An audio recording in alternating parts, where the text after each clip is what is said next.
阿陳生你好啊，你嚟應徵倉務員係嘛？我份科咪已經寫咗咯，仲問 ？sorry 啊，咦，你都做咗幾十年倉務員㗎喎，哇，仲轉咗幾十份工，哇，份份都唔夠1年，有啲仲幾個禮拜啫喎，你做乜轉工轉得咁密嘅？之前嗰啲工做乜唔做啊？唔中意咪唔做咯。咁有啲又做死人嘅，人工又唔加。咁有啲又同啲同事唔妥啦，咁就又打交啦。咁有啲又冇女，你知㗎啦，好齋㗎嘛。咦，阿陳生你開嘅價都幾高喎，我哋好難會捉到你㗎喎。家下我唔值咩？啊！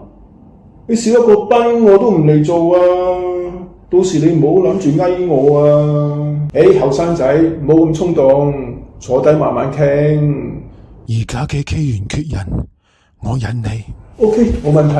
阿陳生，歡迎你加入我哋公司。你幾時可以返工啊？幾時返工啊？唞多頭半個月先啦，我又唔等錢使嘅。我飛轉日本返嚟再覆你啊！點啊？你冇嘢問啊嘛？我趕時間啊！我約咗條女今晚搞嘢啊！等我唞夠，諗住幾時過嚟返工再打俾你啊！你等我消息。喂，做乜嘢啊？啊！最終，主角是否前往了 QQ 園呢？此處並不會有明確的結局，至少這個故事教導我們，做人切勿過於囂張，否則必須自行承擔後果。